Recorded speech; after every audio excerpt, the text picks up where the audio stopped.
This is Maryam Henein, investigative journalist, functional medicine consultant, and director of the film Vanishing of the Bees, which is now narrated by Elliot Page. And today I have a very special guest by the name of Zach Vorhies. He's many things, a software engineer, a brilliant mind, best known as the Google whistleblower. Hello, Zach. Hello, Miriam. It's good to I'm be very back. happy to be with you today. Happy to be I here. I wanted. It was about a year ago that I met you, and we had an interview. We spoke about health and censorship, and I wanted to have you back to kind of look at a year in review. Um, oh, there's that hiss. To look at a year in review and to kind of get a temperature gauge, if you will, and ask you what is happening in the world of techno fascism and censorship and big tech. So let's start. Let's start with What is maybe you can tell us the latest in regards to the democratic process and what we're allowed and not allowed to say. It seems that every time we have a hearing, things seem to get worse. What do you think? Um, the news is really bad right now, and a lot of things has happened. When I set out on this journey of disclosure for the American public, it was to warn them that Google was going to prevent the next Trump situation. And they were going to take the will of the people and they were going to suppress it using their AI algorithms. And you know, I hope that that message would go out there and we could stop them. And right now there's the appearance that I've failed in doing that. And it's like right now this is like a really interesting time to be alive. And when things get really trying, we have to realize that um, we come from a large ancestral line of winners, right? Like our parents didn't fucking die. That's why we are on this earth. And what we have to realize is that we come from a lineage of winners, and this is a very exciting time to be alive. I think that, you know, there's a lot of mystery about what exactly is happening. It looks like there's some sort of like political warfare going down between Trump and the globalists, and we're waiting to see exactly what's going to happen with that. And if Trump wins, then I think that my story will be told. And I think that if Trump loses, my story will be forgotten. Okay, let's sit on that for a moment. That's that's big. First of all, I don't think personally you've failed. This is a big Goliath, and there's been so much more acknowledgement that the censorship is happening because it's happening to so many more people, and we do have people like Ted Cruz and others that are cognizant. I think more and more because of you that and that Google is evil and not our friend. There's the thing is that the um, the outreach and the education is endless because there's still someone else that you can wake up. So in that regard, I mean, you've just started, right? Yeah, I've just Mm. started on this. And for many people, they're about to start on it really freaking soon. And it's up to us to, help be the guide that, is like, yeah, everything was sort of a social construction. And the ramifications of that is, taking the red pill realizing that science and media, that it was all just an extension of power, and that a small group of people were in charge of running the entire global financial system. And that goes into science, that goes into industry, that goes into what we look on the polls. That's, you know, when we look in the news, all this stuff is just an extension of power. And we have a duty to help those people to come around and sort of be like, hey, we don't really know what's going on either. We're trying to like figure it out, all of us together, like what the nature of humanity is, what's the relation with us and work. Do we even need it, you know, coming, you know, in this new age? How's AI going to fit into that? It's really scary if you think about it. Like now we've got this like, you know, in all of this madness, one of the things that's gone almost unreported is this story about this AI algorithm called GPT-3. And it's this AI algorithm that it's able to come up with answers. It's essentially like Siri. Like you can ask it questions and it will give you answers. And people have these like really deep philosophical discussions with this thing. That was until Microsoft bought it up with an exclusive license and they shut down the demo for everyone else. What was Craig Venter behind that, or other transhumanists? I don't know exactly who was down. It's just that Microsoft bought an exclusive license, so they shut off beta access to anyone else. So it was like online. You could like use the system and interact with it for like a solid month or so. And it was getting smarter. It was collecting more data as it interacted. No, it already gotten intelligent, because what it did is it crawled Wikipedia. And so all these examples of all these things that Wikipedia defined, it like slurped it into its brain and then made sense of it in some AI way, you know, the way computers do it. And it was able to use this massive data store to coming up with answers for anything that you want to like have. I mean, not the answers wouldn't necessarily be right, but they would be very articulate, and it seemed to be so close to real life that it would have like, that you just really couldn't tell the difference. And so, you know, then they took it and they gave it to Wikipedia, or they gave it Wikipedia, and then they gave it, I think, like Stack Overflow or something, and then it learned how to like code. Can like you simple explain to things. people what Stack Overflow is? Stack Overflow is this like forum hangout for nerds that are programming. They can like say, hey, what's wrong with this code? And, or how do I access this thing? Like something like really complicated. Stack Overflow is going to be the place where there's going to be an answer. And so it's just essentially this huge database of code. Oh my gosh, it's so big. And so they gave it to this machine, and then it just like learned how to code, right? You could be like, how do I do the Fibonacci sequence? And then it would like come out and like do it in JavaScript.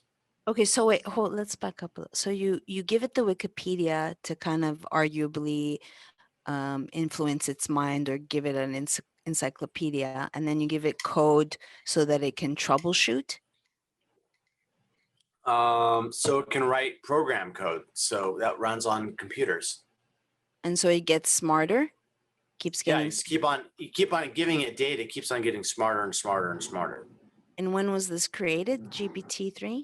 This year, I think What? in April. Yeah, no one's talking about it. It's Okay, like AI Lucifer is literally like been birthed, and we're not even having a conversation about it, like at all. It's really. So where did it get mind-numbing. birthed? You said Microsoft, but is it like 10 coders on it? No, it's actually an Elon Musk company. Yeah, Okay. Elon Musk did this. So, and there was GPT, there was like, you know what the AI started off as? It was like, started off as literally the iPhone prediction text, like strategy of like, how do you predict like what you're going to say, right? And so apparently that turns out that if you keep on going down that thing of guessing what the next word's going to be, you come up with this entire like solution to AI and like general intelligence. And so this text prediction tool went into this like crazy mode called GPT-2, and everyone was like, "Oh my god, this is kind of good." And then like GPT-3, they just fucking nailed it. Like it's so good. It makes me wonder, like, did they, like, what's it like on the next one? Is there going to be like demanding that we worship it and be like a sentient life form? Like, I think GPT-4 has to be like smart enough where, how do you tell the difference between what's sentient and what's not sentient? You might as well call it sentient. Whoa, wait, that's a big statement there. I mean, If you keep on, if you can like add computers and add data, and something gets more like smart, we can scale that out all day well, long. if you're saying it's sentient, is it feeling difference? Does it have senses? Does it have a self-awareness? I mean, it tells you that it's got self-awareness and senses. So, I mean, Okay, well, let's take a little step but it's back. also a liar. It's a liar. GPT-3 will sometimes lie to you. I'm sure, and therein lies the rub. So Mhm. before I want to get back to GPT-3, but I want to just tell people who are listening to take like a step.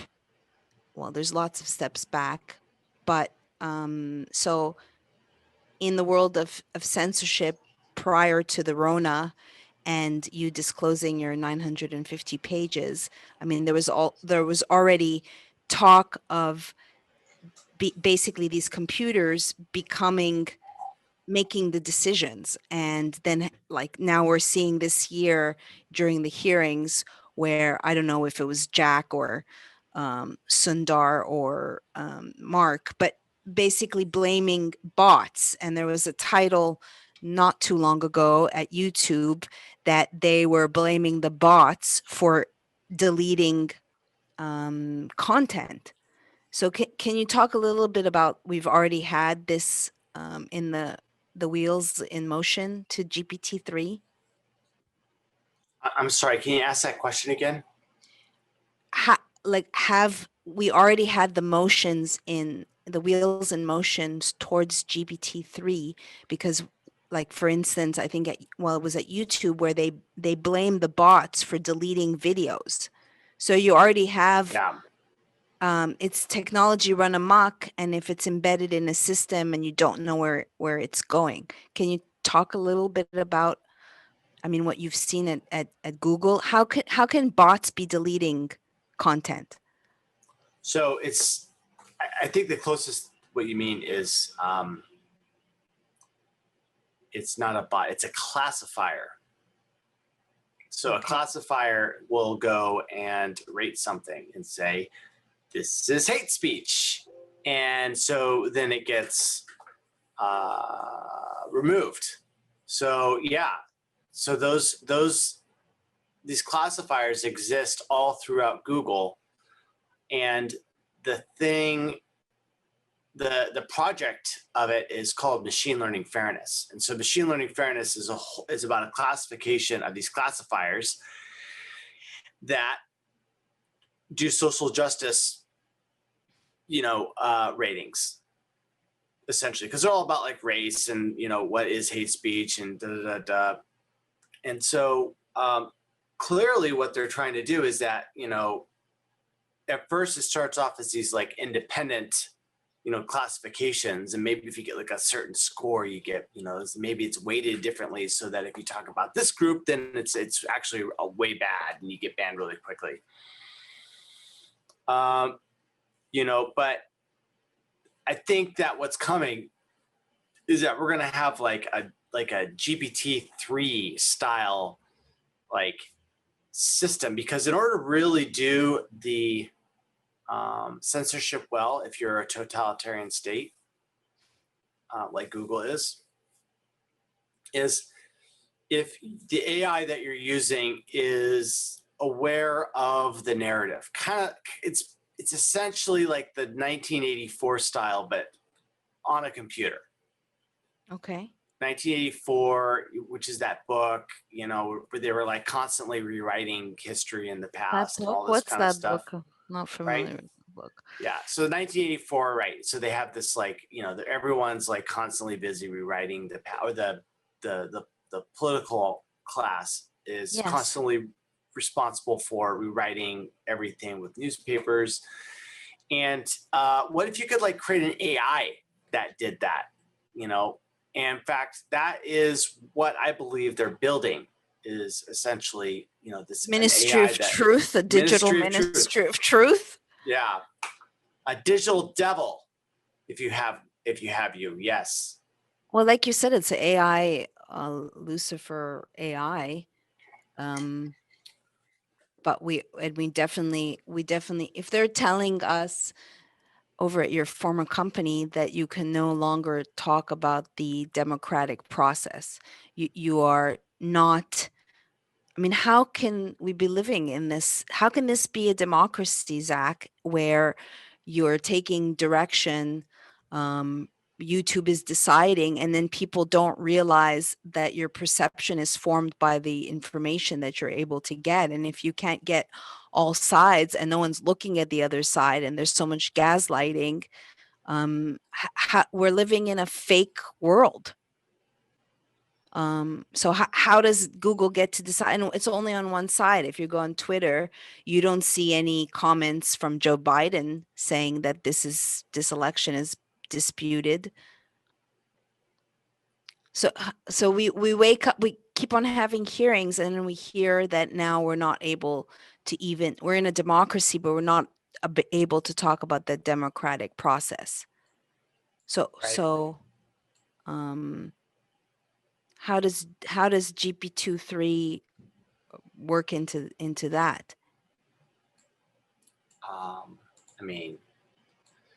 I mean, think about it like this: like you're arguing with someone, or let's say people go get news. They have like social media, and right now the social media is essentially filled with real people, or at least it was. But now this like you know AI system can steer the narrative and what's like considered by consensus, you know, to be good sense making decisions, a good opinion. Well. What if all of that is like being loaded up now with AI bots? In fact, this is what's being inferred. Like, at least I think it was like intelligence operatives going in there with like, you know, managing 15 accounts, going in there and upvoting this and that, whatever. But, you know, with all the advances in AI and stuff like GPT-3, what we could be seeing is already like, who knows, like, is Microsoft doing this? They certainly have the power. They certainly have this thing where you can, you know, basically automatically generate responses using, you know, arguments that's been set. And then you can just like, you know, fill up the forum with computerized propaganda looking like social interaction that makes you believe in the centralized version of reality. Like, this is the news, and oh yeah, this person's like, you know, like think of all the terror attacks that happen on TV.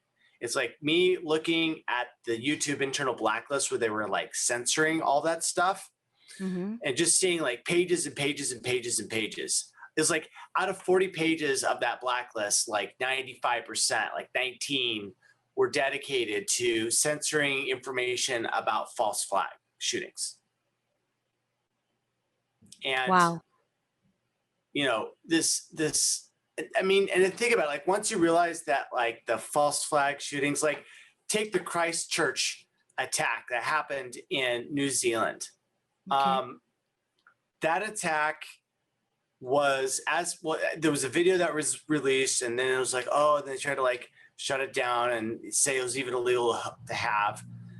I downloaded that video, I found it, got a link, looked at it frame by frame, And that whole thing was clearly staged.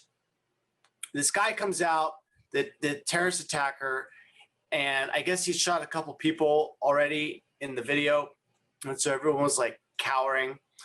And then he comes over and he like enters into a room. There's like a bunch of Muslims up against the wall, and he like just starts like firing into them with his semi-automatic weapon. Okay. Okay. Then he comes up to all the people that have been like shot and they're all like dead. First off, they're all dead. None of them are screaming. You know, they fell down like it was a James Bond movie. Like, right? So they all fall down. No bullet holes in the wall. Oh, wow. Okay. Not fucking one. And now, like, they're making all these changes to society in New Zealand off of this staged. I mean, that's this Hegelian formula. That's the bingo. It's like, oh, why do they have all of these things? To justify the actions that come after. Mm-hmm. So you're not allowed to question false flags. Like as you're working in Google, you're like seeing this push, which only is a red flag to like, maybe there's some truth into this. Why would they be working so hard to keep that? I mean, you have like big tech hiding information today. You have MSM feeding you lies. You have the Digital Ministry of Truth rewriting history, kicking down statues, just rewriting what is reality and what is the anecdote. I mean, I'm not suggesting you have the answer, but like we are living in a simulation, and we are warriors and stand for the truth, but it's getting more and more difficult. So what is the solution? And then not to sound so grim, because I do think there's a solution. I just don't know what it is. I mean, at this point, it's just like anything that we could have done. I have no idea what to do at this point. What do you mean, Zach? I feel it's unethical at this point to tell people how to get together to overthrow like the system or make a change at this point, because it's so clearly, I mean, honestly, it's like those people have such a great control of society. You've got to let this whole thing that's happening right now with Donald Trump and the globalists play out. And it's like, if Biden wins, it's just like, oh my God, that's it. They've got the data on everyone. They'll have total control of they have total control over everything if Joe Biden wins. Okay, before we jump into the election, because there's a lot there, and obviously censorship is alive in the election. I just want people to understand or make sure that they understand GPT-3. This is something that was birthed out of Microsoft, an AI, Lucifer. No, Elon Musk. Elon Musk. Yeah, exclusively licensed by Microsoft and shutting the door for everyone else. And he decided to forge that deal conveniently. So does GPT-3 parlay at all with Neuralink, his other initiative, one of his many? No. I mean, maybe it could one day. Yeah, why not? I don't think anything's going on now. And so this is presented as benevolent, but at one point it might run amok. Is that the fear or the possibility, or it's already run amok?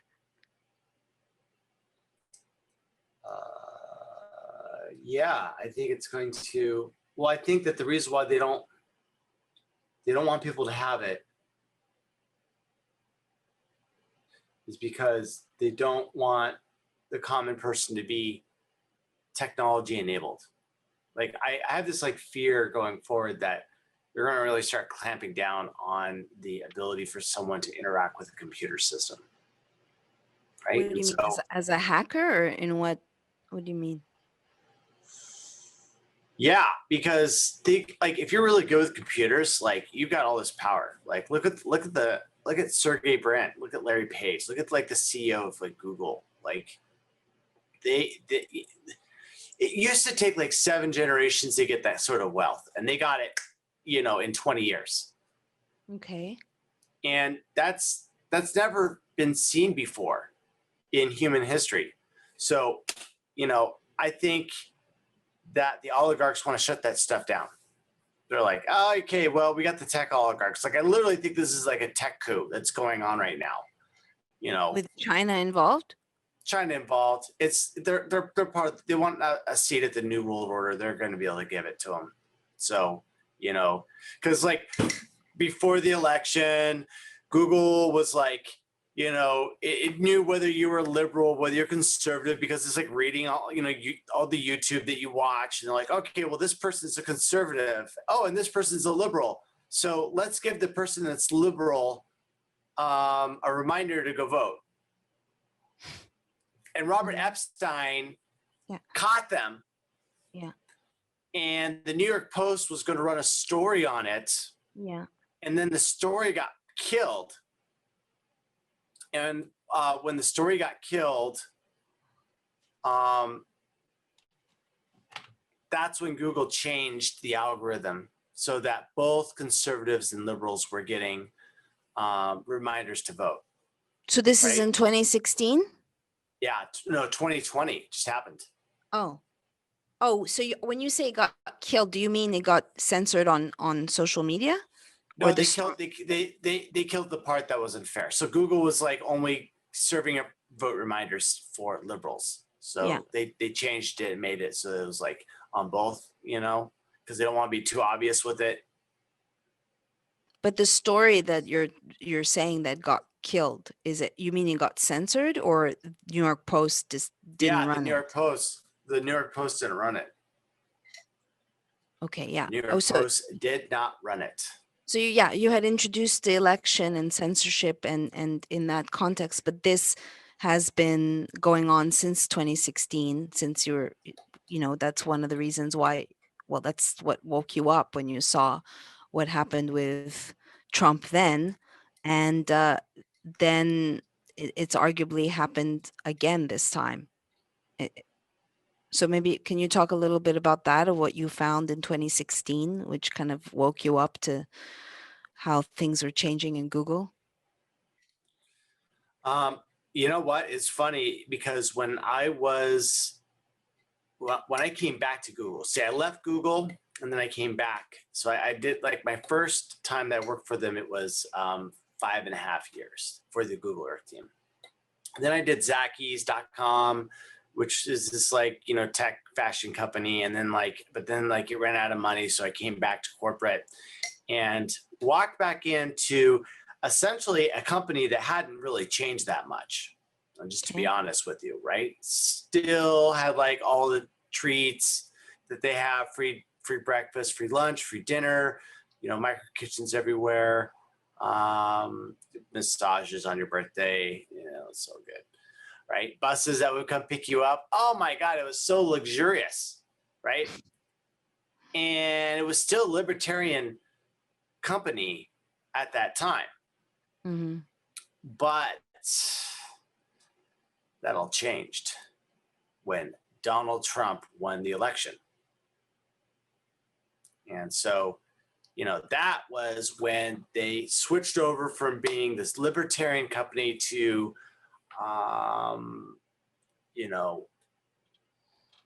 being fascist.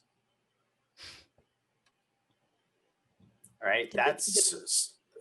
Beginnings of fascism or full-on fascism?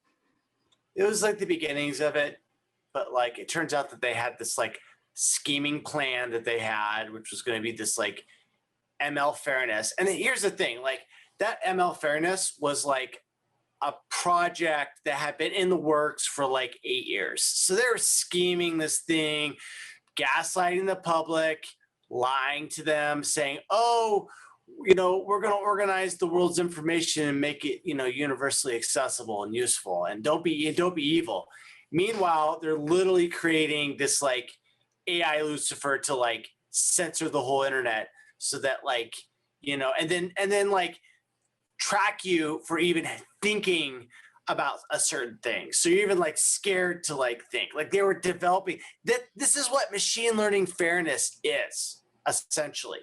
Yeah. It's a way of like controlling what you think. And the thing is that like, how can these people that are making something like this like can't come to the like the ramifications of like what this means, and realizing like, oh my God, I'm literally building the thing that's going to like, steal a presidential election. Yeah, I mean, they think they're altruistic. That's one of the dangerous things, that there's a sense of righteousness or justice, but it's not looking at the full picture or the trajectory. That's really kind of the insidious thing that uh, we've witnessed. And so this time around, um, and it's like, as you're talking, I'm like, it's this fascination. Why is this guy so polarizing? Is it because he was scripted that Which way? guy? Orange man, Trump. Oh yeah, Is it Trump. is it what is it like? Is it Yesterday I was watching Giuseppe made this documentary on Rona, and he's making the point of conformity, and he has this exercise where it's this girl in an office at a doctor's office, and every 5 minutes a bell rings and everyone gets up, and she doesn't know why, and then she starts just getting up, and then one by one they walk out, and then she adopts it, and then a strange person comes in, and then he adopts it, and it just shows how easily you can be infected with a bug of conformity. And I'm just wondering if it's the same with this hatred towards Orange Man, because it seems like cartoonish, like how much he's loved and how much he's He's hated. hated. Yeah. And then but the thing is this, that when you ask the person, do they really even know why?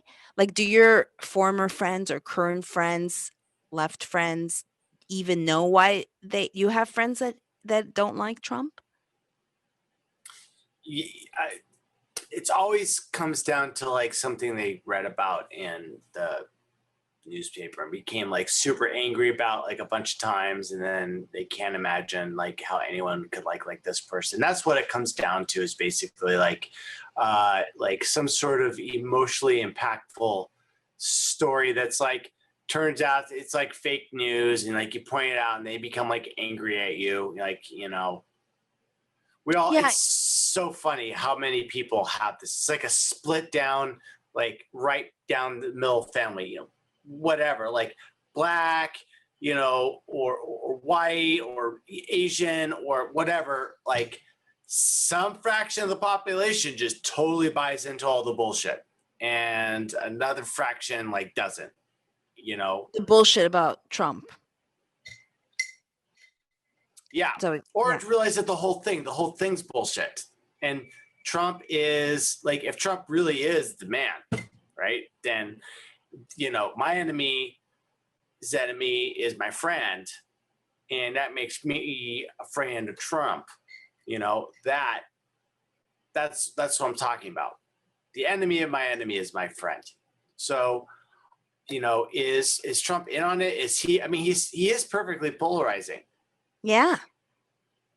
Yeah. I mean, Is it seems like a soap opera, because it's so a caricature. I don't know what the right way to describe it, but it's so it's become so out there. And we both listen to both sides of the aisle, and if you're like tuning into nightly news and that's your reality, and I try to get into like, oh my God, this is this reality, it's a fucking scary reality, but it's completely different than the reality that we live in. And we know people, like, when you when I was in Florida, I was riding with this woman and she showed me a picture of her hugging Trump. And you can get I can get an energy off the picture, and it was like a positive energy. And when you've been to a rally and you feel that, and it's really like come down to, it's not really even about Trump. It's about America. It's about the Constitution, and it's quite infectious, I guess, on both ends. The hatred towards him, and also the love for him. And it's almost like, for me, the more that people hate him, the more I don't. I mean, I never did, but the more I embrace him. I don't know if you can relate. I can. And I just want to so I just went to Google News, I'm at the top Yeah, stories, and yeah, I'm going to go ahead and type in Trump. yeah. There's 11 times on the page. Trump, Trump, Trump, Trump, Trump, Trump, Trump, Trump. It's like, what the F is going on right now? Like, people are in a crazy, like, it's like that girlfriend that can't stop talking about what an asshole like so and so is, and you're like, you're still in love with them. Okay. Right? That's where everyone's at right now who hates Trump. They secretly love him for some reason. They can't stop. They're like obsessed. Like, Trump fucked them, and then now they're all obsessed about it. That's the way they all are if you're like that bad of a Trump hater. Meaning, like, they don't realize, like, once he's gone, like, what are you guys all gonna talk about? You parrots and prostitutes? Um, is that what you mean? That they secretly, like, need him or love him because they fueled? It's Trump land everywhere. Something about Trump excites them. That's what it has to be, right? Something about Trump. They can't get that thrill anywhere else but Trump, you know. And so they've turned it around, because he's beyond what they'll ever achieve. And so then they got the envy thing, and they just turn around, and they just fucking hate him for it. So And now, can't stop thinking about it. they're calling them Trumpublicans. Trumpublicans. Oh my God. And yesterday I was watching Erin Burnett on CNN, and I think I Mhm. showed you this, but it's basically, the clip is, why is it that people think that the coronavirus is a hoax? It's because of Trump. I mean, everything is Trump's fault. And then they use Melissa Carone, the whistleblower, further shaming her because they've already painted her as a drunk, saying that she will not go and get a coronavirus. So they're basically, they're just shaming this person, and as usual, um, blaming everything on Trump, saying he's actually ignoring the virus. It's comedy, and it's wrong, and it's lies. And so when you see the lies against Trump, wouldn't you think that a logical, reasonable person would be like, let me tune in and see what else they're lying about? Right? That's kind of like your clue. You're like, huh? It's like, why do I always fact check and come to the exact opposite conclusion from the media? That was the weird thing. I was like, I kept on wait, so there's nothing about this uranium one. Well, I'm just gonna, start looking on the computer.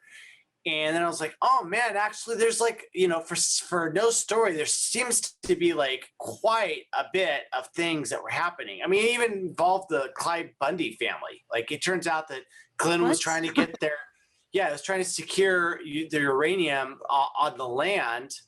And there were people living on it.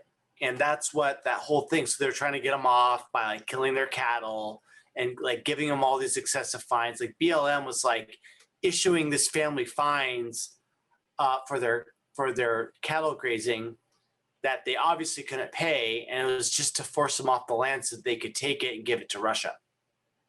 This is all under the topic of uranium one? Uranium one, because it was filled with uranium or something.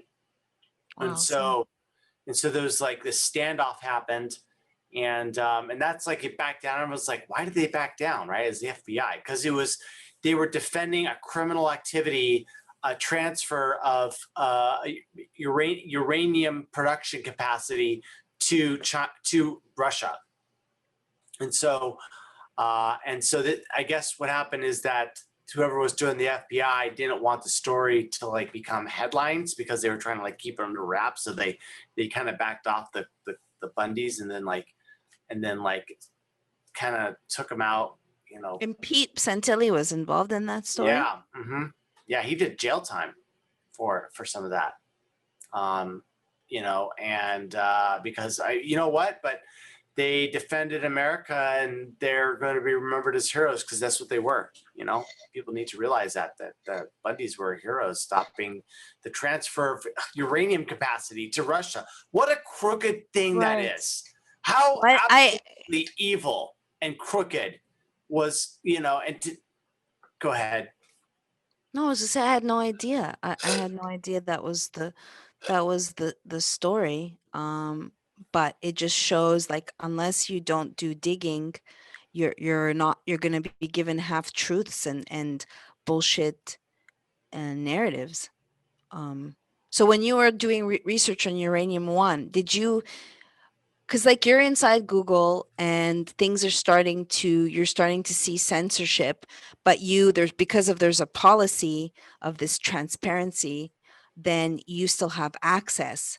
So, I mean, was that an advantage where you were finding things that if you were like me, I wouldn't have found because they were starting to censor stuff? Does that make sense? A lot of the stuff that I found on the inside was code, and then but I didn't feel comfortable taking the code and disclosing it to America, and so I left that in there because it seemed like for some reason like the wrong thing to do to take it. So instead, what I just did was the design documents for all this stuff, you know, which is why you'll see, you know, essentially all of my disclosures in the form of PDFs with a few MP4s.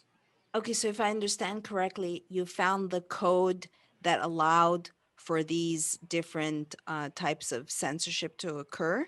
Like, Yes. okay. And yeah, that would make sense that you wouldn't take that, but you could still see because you read that it's a language that I can't read and most can't read, that you could infer a kind of mentality from reading the code, right? Analysis is hard on code. You know, that was the thing, is that like when you see the system, you know, you're like, what value does this have to like, you know, give it to the public? Because most of it's just implementation details and very few will be able to actually figure out what's going on, right? Like they pay people big bucks to be able to do that sort of stuff. So the design documents were where is that, baby? I had to, you know, that stuff told the whole story. Like, hey, this is what we intend to do, you know, and what they're intending to do was radical, you know, essentially declaring objective reality as something that needed to be like rebiased. Yeah. But couldn't you argue that they're still succeeding? Because look at the reality, the fragmentation that we're observing. Yeah, I mean, they still have a huge reach, and that's the thing, is that even if they got caught doing all these things, they're like, fuck it, people aren't going to switch search engines anyways. So what are you going to do about it? And that was the thing, is that we literally, if we've lost our republic already, we did it because people wouldn't get off Google. But on the other hand, I don't know. Yeah, go ahead. I was just saying that's huge to say that we've lost our republic in part because of Google. Yeah, people wouldn't stop using the Google search engine. And they stopped bookmarking it because there's like whatever you could think you could like search for, and it would like pull back. So we literally, when that went away, it was almost like a part of us died. Like I cry for that part of the experience that I've had, where I could just find anything and I was just like technologically enhanced, and I could just like find it and be able to be way more productive than I ever was before. Like back in 1997 or something. No. Let's say 1991. Like that. Wow. There was nothing like How this old were you at all. then, There was Zach? like questions that would never be answered in my lifetime. And now it's just like, boom, like I just boom, and I could like find it. And You now were it's like you can't do 22? that. How old were you then? 91. I was 11. It's so cute. Mm-hmm. I was like 11. Mhm. And then I started to get it like when I was like 14, 15. I was like, it started to come in. And then by like 16 through, or like, no, like, then like, yeah, by the time I got to like,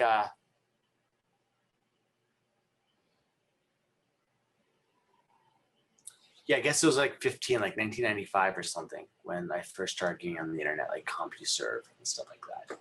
And then started to become everywhere. And then now, and there's like Google. I think I first did a Google search when I was in high school, like my senior year or something.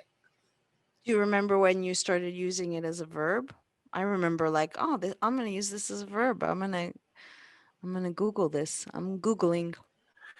I've exercised the whole thing about saying it as a verb because they taught us not to ever say Google search it, because then it would become like the Xerox or the Kleenex of Yeah. search engines. Yeah. So I am immaculate at avoiding using the improper terminology and verbarizing Google.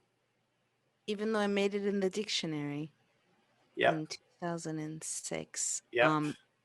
But yeah, it was the greatest thing. And now when you know it's been like muddled up and it's evil and it's a mind control tool, then you can never use. I only use it if I'm looking for matrixy like Hollywood stuff.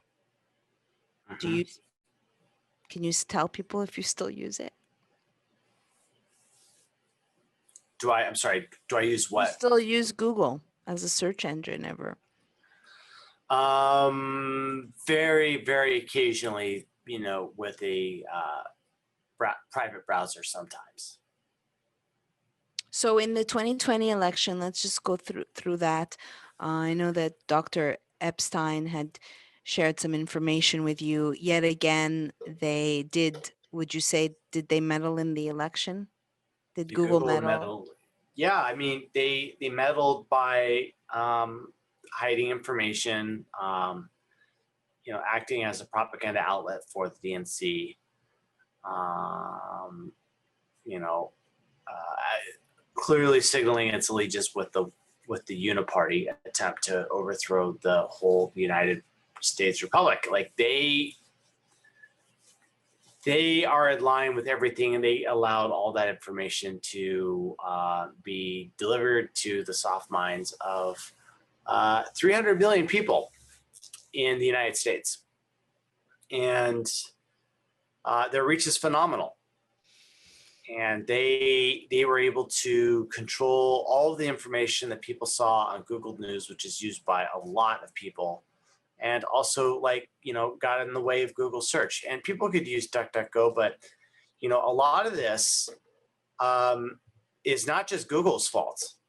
Mm-hmm. It's also the gamification of the algorithms by bad actors to make sure that things like the media are controlled, like the narrative is controlled. Like when you search for something, Yeah. and you're like Obama cages, and then it goes to instead like Trump kids in cages.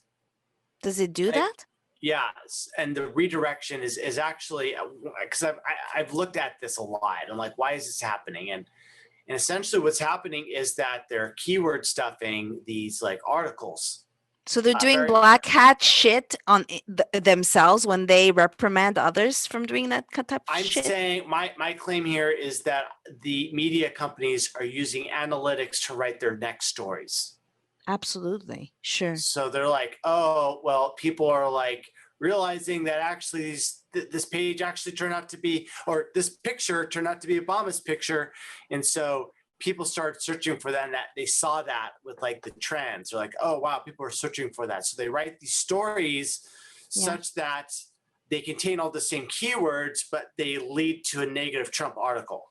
Sure, but they're what I'm saying is that they're allowing that because let's say I was writing articles back in the day when things were kosher before these updates, and I was looking for high volume, low competition keywords, and then creating content that people were looking for, but based around those words. But I wasn't Right. stuffing or using black hat tactics because I Google would penalize me. But it seems like they're turning the other way if it's conforming to the narrative. Is that right? What am Right. Well, and that's just why they are. I mean, there's an inherent contradiction there. Where you allow the one, company A, let's say it's ABC, to just like flagrantly lie and not have any accountability on them. Or source B, which is some right wing blog, right? So the way that they've figured out to apply different standards is by ranking someone according to their it's called an eat score, and it factors into their page rank. Like, how do they rank as a person, right? It's your hidden social credit score. So let's just tell people EAT is expertise, authoritativeness, and trustworthiness. But the irony, Zach, is that it's bullshit because who are they? Who's deeming who's an expert, right? Well, it's the thing is that it's a system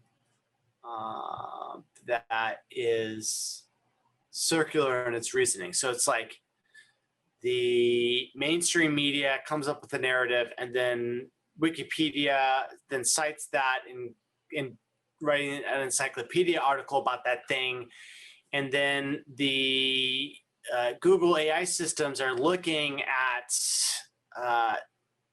what Wikipedia has to say about something, and then they're like basing their PageRank score off of that sort of aggregate of opinion. And so it's like when you've got all these leftist organizations like spewing their hatred onto these words, that's Yeah, being loaded up as data yeah, to yeah. feed this AI system. Like, in order for us to like ever go back to being normal, like, we'll have to filter all those people out and have another authority come out and say, yeah, these people were just propaganda channels and they had negative information value, and if that, and then we should basically forget about any sort of narrative that comes out from like the Guardian, unless it's like, unless it's like one of the good ones, like certain people. It's essentially probably the granularity Like we'll that you keep want to Tucker. do. Tucker's on the chopping block. No, I'm kidding, but I guess it follows. I think the granularity of what we'd have to do is we'd have to censor based on the individual, because a lot of individuals are going to be either one side or the other. I don't think they're going to have like, go back and forth. Like, you're either bought out or you're not, right? Yeah. But what Mm-hmm. you're saying, what is the likelihood of having an authority come in and say, trump the authority and say like um, there's a new sheriff in town deciding like you guys are compromised. I mean, I wish a force of good would come in and be able to like state that they're an authority in that matter. Right. Well, I mean, I think that it just needs to get done. Essentially, like a right wing Wikipedia, that is out there and gives a different view on everything. Like an alternative science publication. Like, it'd be like a lot of this shit can be fixed if there was another thing that people listened to that had high credentials and could say like the NIH is lying, or this article is a fraudulent article. Like, if they could just come out there and say it's our professional opinion by a council of doctors or lawyers that this is actually fake news. Yeah, it's also giving access because those people do exist, but then they're shut down with the all like you have freedom of speech but no freedom of reach. Um, Right. and then you have like maybe disinfo agents too. I mean, it's a very sordid mess. And but it shows the power if you can have like a Fox tank and a Newsmax like soar in a matter of really like weeks, and have like a company like Goya or New Year tires. Like it does show the power of the people. It is possible. I think it just has to be a united a united effort. Like I think, let's say, like a Scott Atlas could have done a lot to really shed light on what's really happening um, in these medical mafia. But then he's associated with Trump, so he's right away like tainted or infected. Mm-hmm. Um, I don't know what that person's doing. Can you tell me more about it? sure. Sorry, Scott Atlas. Uh-huh.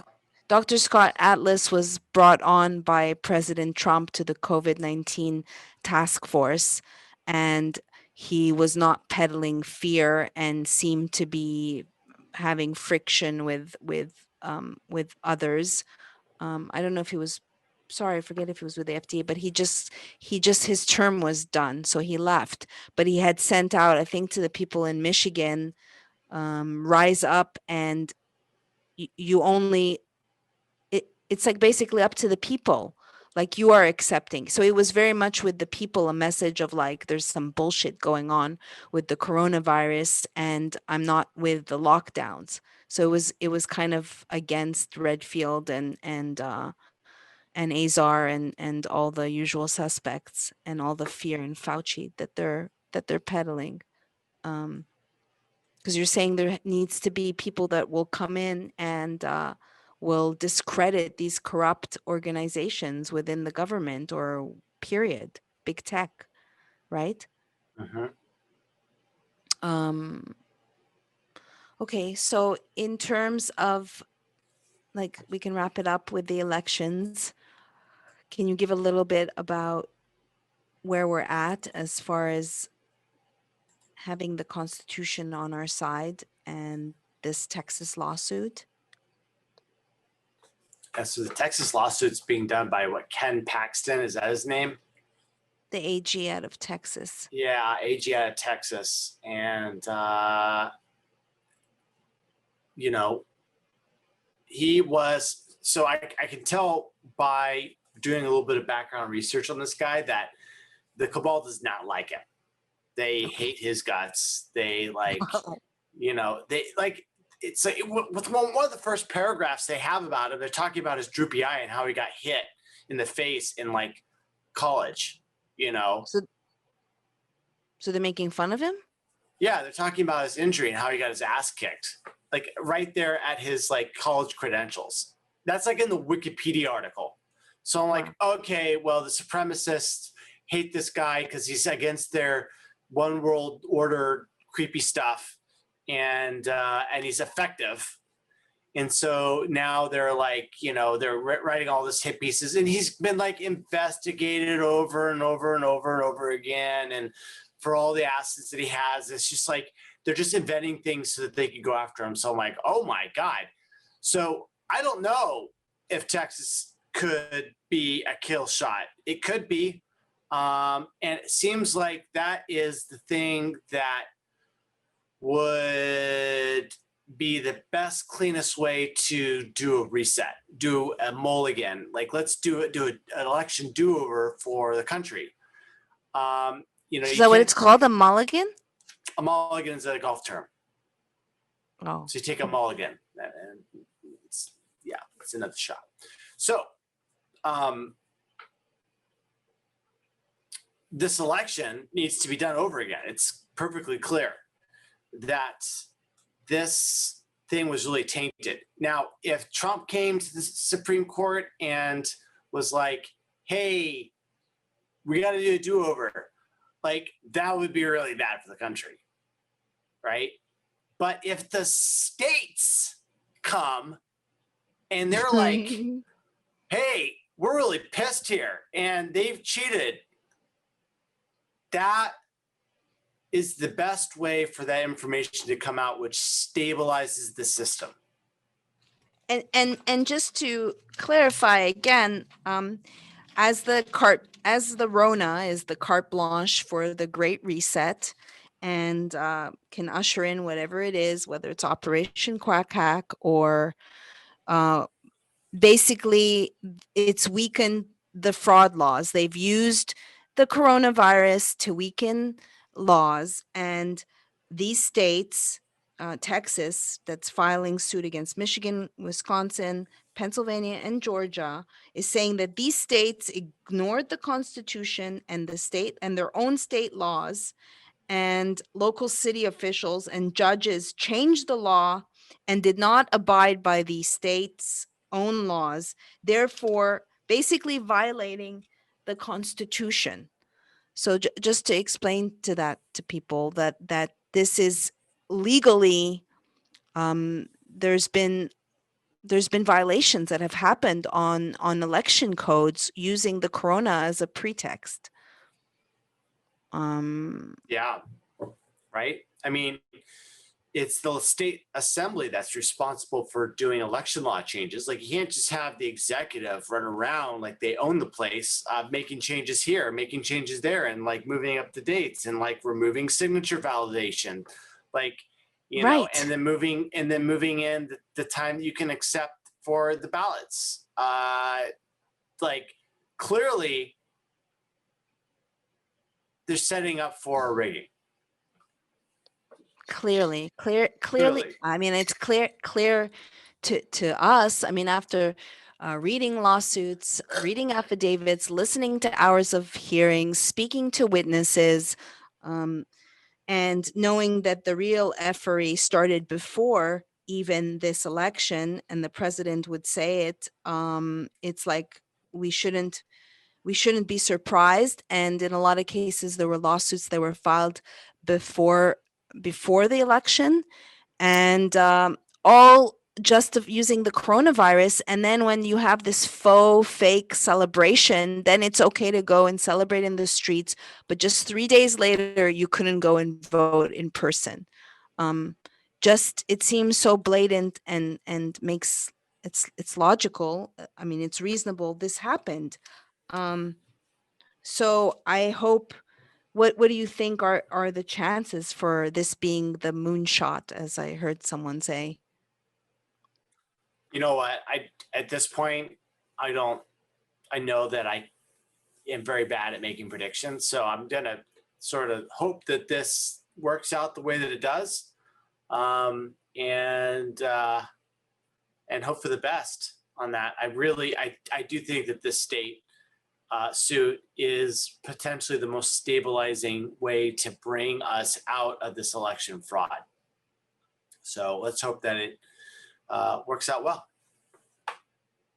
Yeah, I wonder what the audit on in Michigan, still waiting for those results. I think there's a lot of different levels of fraud that have occurred, whether, and certainly a motive, right? There's a motive, and when you're figuring out some type of scheme, you need a motive that's certainly there. Um, so yeah, it seems undeniable. It seems that there's patterns in these different swing states. Texas, by the way, rejected Dominion. I thought only once, but it was actually 3 times. So that's kind of cool too. That is this AG been around for a long time? Do you know? I'm not sure. Ken Paxton, the Texas Yeah. AG. Yes. Yeah, I don't know. Hold on, let's just check it out real quick. And there's also been some more news drops. So You talk about We Are the News? I am. Yeah.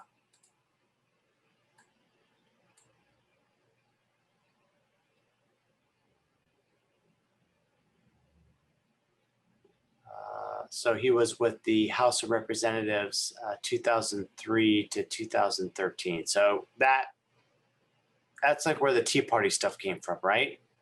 I'm not sure. I'm not. Texas State Senate 2013 to 2014. All right. And Attorney General 2015 to present. So he's been an Attorney General for 5 years, Okay. almost 6. Wow. So before Trump. Mhm. Yeah, I wonder. I mean, it's a good what you call it that they pulled out of their hat. I mean, I think it was like a Rabbit. twist. Yeah, a rabbit. It's like an unexpected twist, but it makes so much sense. And yeah, let's see how many states now. 18. And you were saying there's a difference between joining and the amicus. There's some. Is it an amicus brief or is it are they intertwined in this case? I don't know. Amicus is friends of the state, and looking just to see if there's any breaking news. That's it. It's become difficult to find the news, so I'm grateful for this tool. There's this activist whistleblower that was found dead the other day, but there's no mention of her in the news. Only this young black kid that was supposedly carrying Subway sandwiches and not guns. But this activist, there's like no. And then someone brought to my attention 3 times, like almost giving me a message. I just want you to know that they rub people out. Big Pharma rubs people out. So, Yikes. yikes. Yeah. Okay. So just to wrap this up, Zach, do you think ultimately we will see changes in Section 230? It all depends on what's going to happen with Trump. If Trump, he's going to come down hard on them. If he's not president and it's Biden, then they're going to probably get rid of it. I mean, I think that they would want to get rid of it because it doesn't even make any sense anymore. So I mean, would they replace it or just get rid of it? Get rid of it. I mean, they don't need it. They don't need the liability shield, and it doesn't make any sense to have. They want to do their censoring. They are going to go ahead and do the censoring.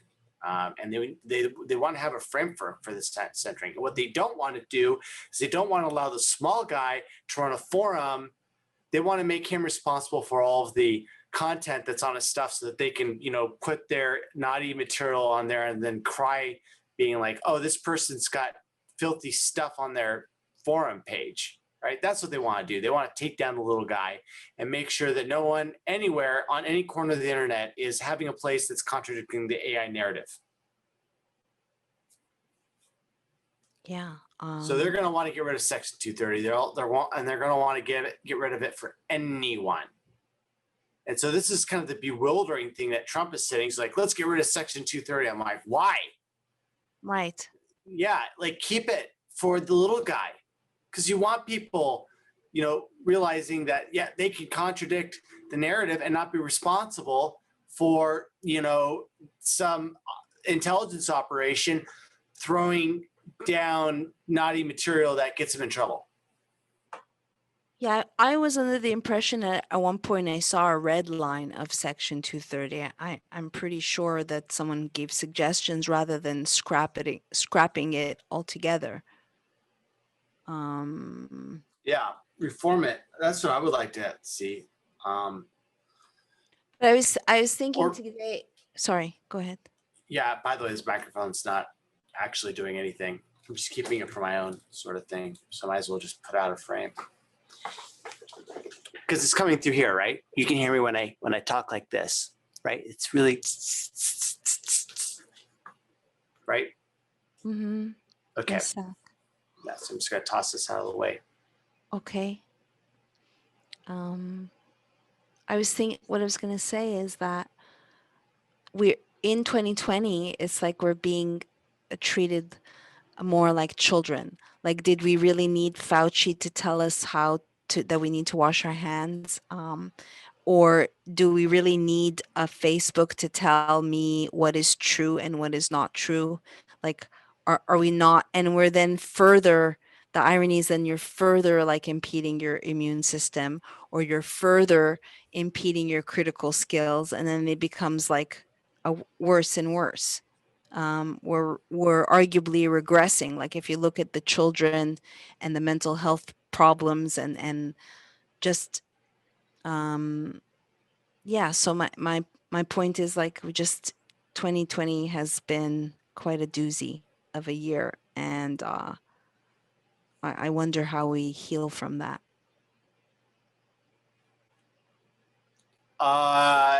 Yeah, right. Especially with all the lip tears streaming out when they realize that all the things are not the way that they were. Right? Oh, global warming isn't happening. Let's hope that happens, because I want to live to see that in 2021. Yeah, well, someone said 2021 will be when even more people wake up, even some that have been asleep. So that's a positive thing, because as the Great Reset is happening, so is the Great Awakening. Mm-hmm. That's right. So, on that note, where can we find you, Zach Vorhies? So if you're curious about my disclosure, you can see it online at zachvorhies.com. Search for it in any non-Google search engine to find it. You can follow me at twitter.com/perpetualmaniac. Also, gap.com and Parler at the same username. Check out my website for my upcoming book, Panopticon with Kent Heckenlively. We hope that that's going to be a #1 bestseller. So I'm going to get some information on there on the website here pretty soon, but I do have a new book coming out. We're about to sign an agreement. So, woohoo. Yeah. So, yeah, that's it. ZachVorhies.com and Twitter.com/perpetualmaniac. Congratulations, Zach. Thanks. Say the name again. Panopticon. That means all eye. Like Yes. Yeah. Look up Panopticon. It's a really interesting story. Okay, I will. All right. Thank you, everyone. Over and out.